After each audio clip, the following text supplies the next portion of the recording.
Okay, gagawa po tayo ngayon ng ating salad.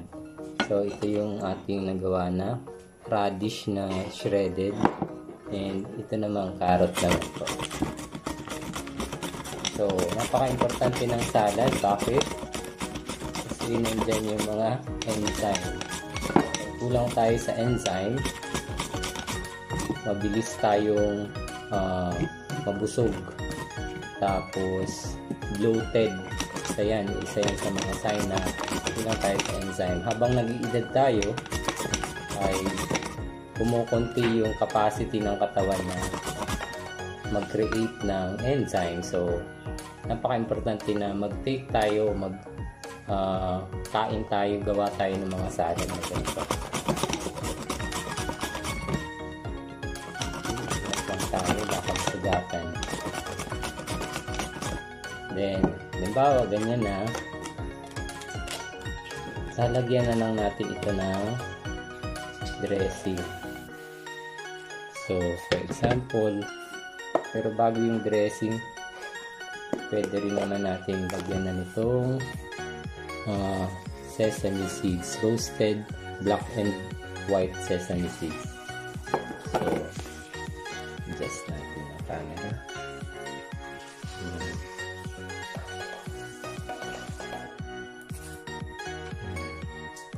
So, kahit simpleng ganito lang, may salad ka na. Diba? So, ayan. Siguraduhin lang nakapagugas ng kamay na maigi. Ayan po. Then, pwedeng ihalo na lang lahat natin dito yung olive oil at saka kalamansi. Then, kurot-kurot lang na pink Himalayan salt at saka brown sugar. So, yun. Masarap na yan. Pwede na tayong kumain ng salad. Ganun lang po. Okay, so ito po yung ating olive oil na gagamitin. Nakikita nyo is extra virgin olive oil La Española. Pwede rin naman kahit anong brand. Pero mas maganda yung extra virgin olive oil para cold press siya, hindi siya duman sa init. Ito yung ating kalamansi. So, nilagay na po natin dyan. Pakalat lang natin. Then, nalagyan din natin ng olive oil.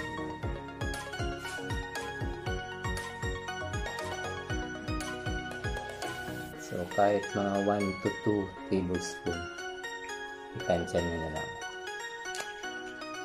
Then, nalagyan natin ng pink Himalayan salt. So, kurot-kurot lang dito para may lasa. Sprinkle natin. Ayan. Tapos, kunti ring sugar. Brown sugar.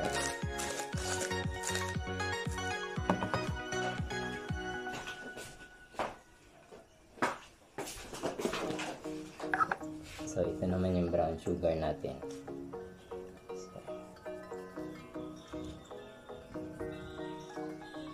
Sure lang na nakapagugas ng kamay para talagang safe sa mga germs. Ayan. So, okay na po yan. Total ako lang naman at ang aking asawa magkakain yan. So, kahit nakapagkamay, basta nakapagugas ng kamay. Okay. So, yan. Okay na po yan. Pwede nang kainin yan. So, pwede nyong ihalo-halo na lang. Thank you. Napakasarap po. Unang tikim ko kanina, napakasarap. Grabe.